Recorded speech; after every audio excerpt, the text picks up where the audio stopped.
Look, we're not just talking about some new software today, we're talking about a fundamental shift in what it even means to be a leader.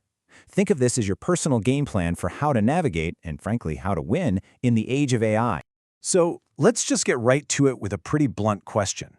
Is your leadership style AI proof? I'm asking because AI is already handling things you probably thought were untouchable. And how you respond to this, right now, is going to define the entire next chapter of your career. All right, so to lead in this new world, you have to know the landscape. And the biggest thing to understand is that AI isn't just a passive little assistant anymore. It's quickly evolving into an active agent. And really getting your head around this evolution is absolutely critical if you want to do any real strategic planning. Now, what's wild here isn't just the change, it's the speed of the change. For a while we had predictive AI, which was fantastic for looking at past data to see what might happen next. Then, boom, seemingly overnight, we got generative AI. AI that can create brand new stuff. But the real revolution, the thing that's right around the corner, that's agentic AI. This is AI that doesn't just suggest things, it actually learns to act and get things done all on its own. And that brings us to where this is all going. We're not talking about a single tool anymore. We're talking about entire digital teams made of AIs that work together. Seriously, picture this. One AI is pulling all the latest market data. Another is analyzing it for key trends. A third is drafting a strategic brief based on those findings, and a fourth AI is scheduling the meeting for your team to review it. And this isn't some far-off fantasy. This is the new operational reality you're going to have to lead.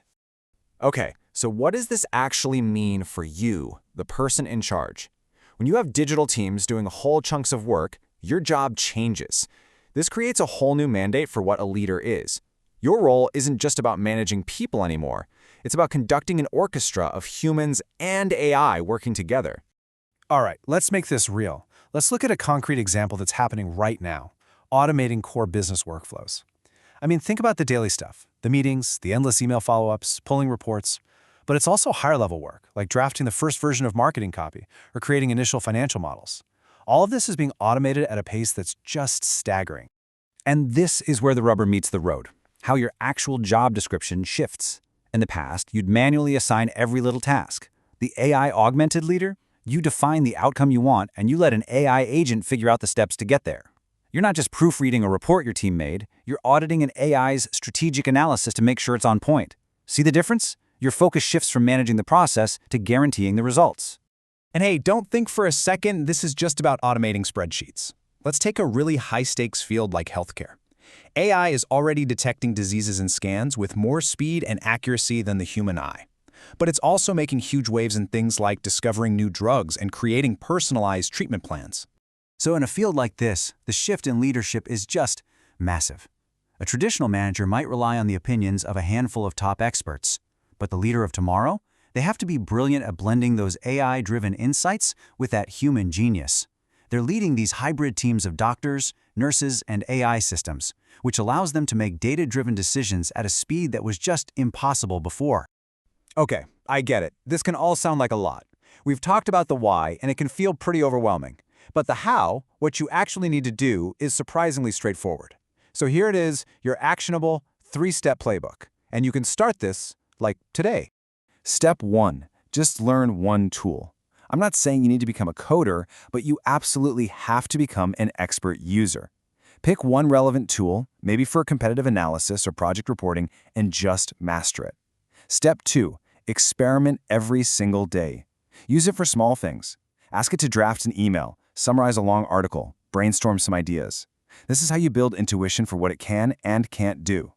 And finally, step 3, think bigger.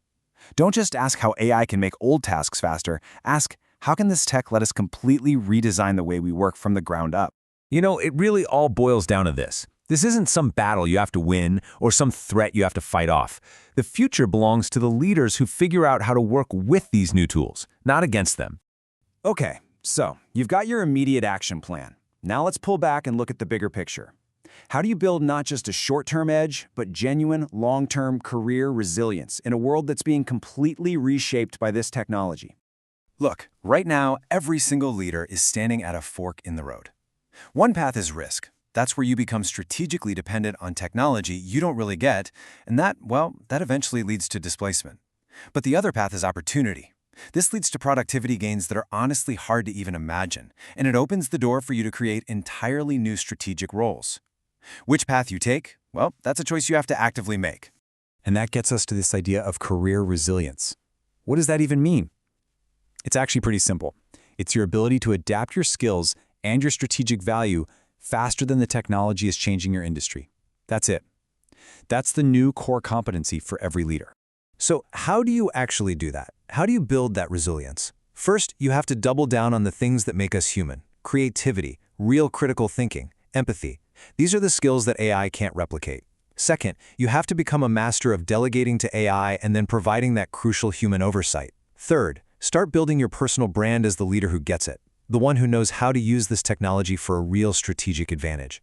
And finally, you have to create a culture where your entire team feels safe to learn, to experiment, and maybe even to fail a little right alongside you. So let's wrap it up here. Just imagine two versions of your career 5 years from now. In one, you kind of ignored this whole shift. In the other, you leaned in and mastered it. The potential you have is exactly the same in both scenarios. The only thing that's different are the choices you make. Starting right now, it's your move.